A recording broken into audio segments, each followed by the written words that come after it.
Assalamualaikum warahmatullahi wabarakatuh. Mohon izin Bu, izin mempresentasikan tentang kecepatan rencana kelompok 3, yaitu kami, Hingga Pirotra, Dias Kevin, dan saya sendiri, M. Binal Firdaus, dan teman saya terakhir yaitu Soren Hat. Yang pertama ada definisi, akan dijelaskan oleh Hingga Pirotra. Di sini saya akan menjelaskan tentang definisi dari kecepatan rencana, di mana kecepatan rencana atau VR adalah kecepatan rencana pada suatu ruas jalan yang dipilih sebagai dasar perencanaan geometrik yang memungkinkan kendaraan-kendaraan bergerak dengan aman dan nyaman dalam kondisi cuaca yang cerah, lalu lintas yang lenggang, dan pengaruh samping jalan yang tidak berarti. Sebagai contoh, jalan dengan kecepatan rencana 60 km per jam adalah jalan yang didesain dengan persyaratan-persyaratan geometri jalan yang diperhitungkan terhadap kecepatan maksimum 60 km per jam, sehingga kendaraan bermotor yang melaju dengan kecepatan 60 km per jam akan merasakan rasa aman dan nyaman pada kondisi volume jam perencanaan.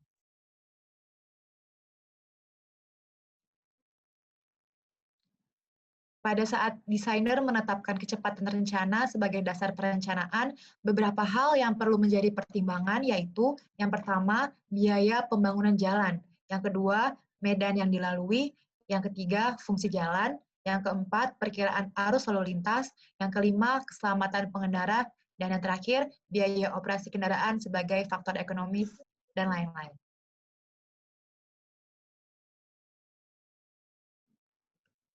Kecepatan rencana berdasarkan klasifikasi jalan. Untuk klasifikasi jalan arteri primer, kecepatan rencananya itu 60 km per jam. Untuk jalan kolektor primer, kecepatan rencananya 40 km.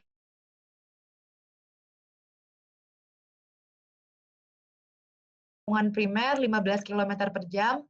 Untuk jalan arteri sekunder 30 km per jam. Untuk jalan kolektor sekunder 20 km per jam. Untuk jalan lokal sekunder 10 km per jam, dan untuk jalan lingkungan sekunder kecepatan rencananya 10 km per jam.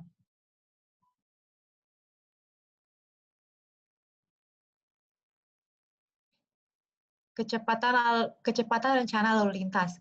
Kecepatan rencana adalah kecepatan maksimum yang diizinkan di sepanjang bagian tertentu pada jalan tersebut. Jika kondisi yang beragam tersebut menguntungkan dan terjaga oleh keistimewaan perencanaan jalan, dalam arti tidak menimbulkan bahaya, inilah yang digunakan untuk perencanaan geometrik. Suatu kecepatan rencana haruslah sesuai dengan tipe jalan dan sifat lapangan. Kecepatan rencana merupakan faktor utama untuk menentukan elemen-elemen geometrik jalan raya. Dipandang dari segi mengemudi, kecepatan rencana dinyatakan sebagai kecepatan yang memungkinkan seorang pengemudi berketerampilan sedang dapat mengemudi dengan aman dan nyaman dalam kondisi cuaca cerah, lalu lintas lenggang, tanpa pengaruh lain yang serius. Kecepatan yang digunakan oleh pengemudi tergantung dari pengemudi dan kendaraan yang bersangkutan, sifat fisik jalan, cuaca, adanya gangguan dari kendaraan lain.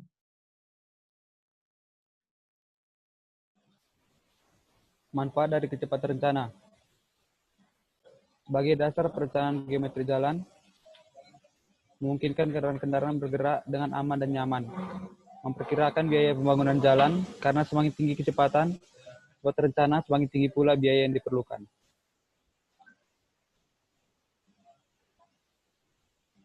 Karakteristik kecepatan ada 4, yaitu kecepatan perjalanan atau journey speed, kecepatan jalan atau running speed, kecepatan setempat atau spot speed, dan juga kecepatan rancang atau design speed. Penjelasannya itu kecepatan berjalan ataupun running speed, kecepatan ketika kendaraan melewati suatu ruas jalan tertentu tanpa memperhitungkan adanya tundaan di ruas jalan yang menyebabkan kendaraan berhenti. Kedua, kecepatan setempat ataupun spot speed, yaitu kecepatan ketika kendaraan melewati suatu titik atau segmen tertentu pada sepanjang ruas jalan. Kemudian yang ketiga, kecepatan perjalanan atau journey speed, kecepatan total sepanjang ruas jalan, ataupun semua tundaan yang terjadi sepanjang ruas jalan diperhitungkan. Kemudian kecepatan rancang atau design speed, untuk perancangan geometri jalan digunakan 98% speed. Kecepatan setempat atau spot speed, pada kecepatan setempat dikenal dua macam istilah kecepatan, yaitu time mean speed atau TMS, yaitu kecepatan rata-rata yang didasarkan atas kecepatan individu dari semua kendaraan di jalan. Dan kedua itu space mean speed atau SMS, kecepatan rata-rata yang didasarkan waktu perjalanan kendaraan yang melintasi suatu ruas jalan.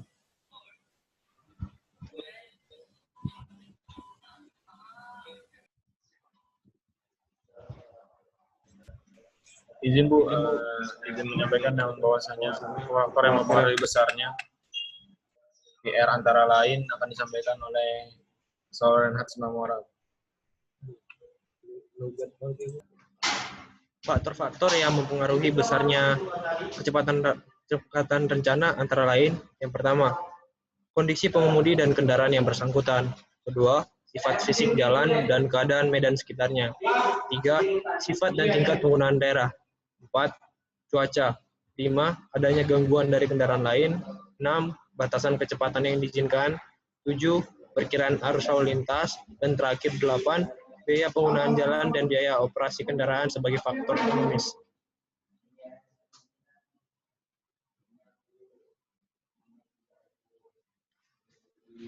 Manfaat kecepatan rencana adalah 1. Untuk menentukan jari-jari minimum pada tikungan. 2. Untuk menentukan derajat lingkungan pada tikungan. 3. Untuk menentukan jarak pandang henti. 4. Untuk menentukan jarak pandang menyiap. Pemilihan kecepatan rencana yang semakin tinggi akan berakibat meningkatnya biaya pembangunan jalan. Peningkatan biaya pembangunan jalan disebabkan karena beberapa hal. Sebagai contoh, 1. Diperlukan radius lengkung horizontal yang semakin besar, sehingga diperlukan pembebasan tanah yang lebih luas. 2. Meningkatnya kecepatan rencana menuntut kelandaian jalan yang semakin kecil, sehingga diperlukan konstruksi jalan yang khusus, misalnya jembatan atau tunel. Ketiga, dampak terhadap elemen bagian jalan seperti bahu jalan, lebar jalur lalu lintas, jarak pandang, dan lain-lain berdampak pada meningkatnya biaya konstruksi.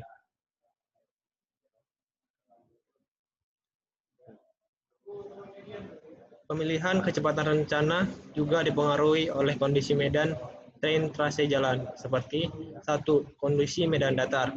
Kondisi ini apabila kecepatan truk relatif hampir menyamai dengan kecepatan mobil penumpang. 2.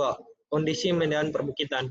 Kondisi di mana kecepatan truk sudah lebih rendah dari kecepatan mobil penumpang, namun belum sampai merangkak atau pengasti. Namun mobil penumpang masih mudah melakukan manuver untuk menyiap kendaraan truk. Ketiga, kondisi medan pegunungan. Kondisi di mana kecepatan truk sudah sedemikian rendah jauh di bawah kecepatan mobil penumpang, sudah merangkak dan mengganggu manuver mobil penumpang yang akan mendahului kendaraan truk.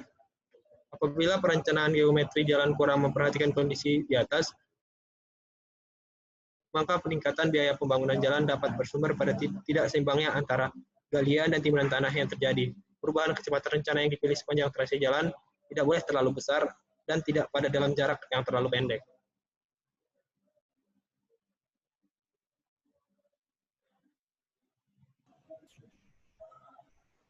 Mohon izin Bu, izin menjelaskan bahwasanya tabel 21 yaitu kecepatan rencana.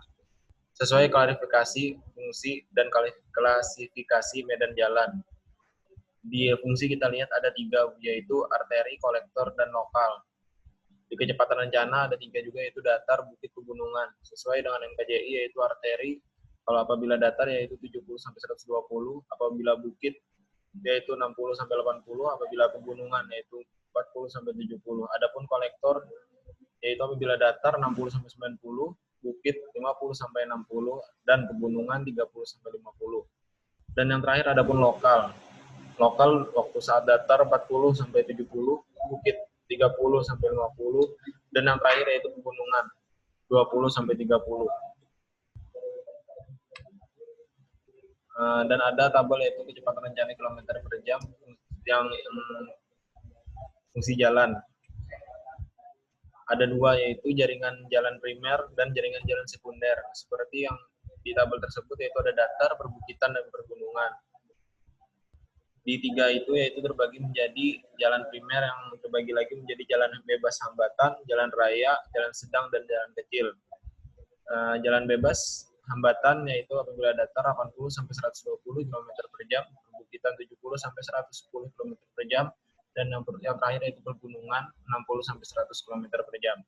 Jalan raya yaitu yang datar 60 sampai 120 km per jam, yang perbukitan 50 sampai 100 km per jam, dan yang pegunungan yaitu 40 sampai 80 km per jam. Dan ada jalan sedang 60 sampai 80 apabila datar, 50 sampai 80 apabila perbukitan, dan 30 sampai 80 apabila pegunungan. Dan ada pun jalan kecil yaitu 30 sampai 60 apabila datar, 25 sampai 50 apabila perbukitan, dan 20 sampai 40 apabila pegunungan. Yang kedua yaitu jaringan jalan sekunder. Jaringan jalan sekunder tidak hampir sama dengan jaringan primer, tetapi tidak ada datar, perbukitan, atau pegunungan, yaitu jalan bebas hambatan, jalan raya, jalan sedang, dan jalan lokal. Jalan bebas hambatan yaitu 80 sampai 120 km per jam, jalan raya 40 sampai 100 km per jam, jalan sedang 40 sampai 80 km per jam, jalan lokal 30 sampai 60 km per jam. Sumber dari tabel tersebut yaitu Peraturan Menteri PU nomor 19 garing PRT garing M garing 2011. Dan ada pun tabel terakhir yaitu medan jalan. Kecepatan rencana minimal antar kota dan perkotaan. Ada 3 yang dibagi yaitu datar, perbukitan, dan pegunungan. Apabila datar, antar kotanya yaitu 120 km per jam. Apabila perkotaan dan datar yaitu 80 sampai 100 km per jam. Apabila perbukitan, antar kotanya yaitu 100 km per jam. Dan perkotaannya yaitu 80 km per jam. Dan yang terakhir, pegunungan yaitu 80 sampai 60 km per jam. Sekian presentasi dari kelompok kami. Kurang lebihnya mohon maaf. Apabila ada yang ingin ditanyakan, silakan bertanya. Assalamualaikum warahmatullahi wabarakatuh.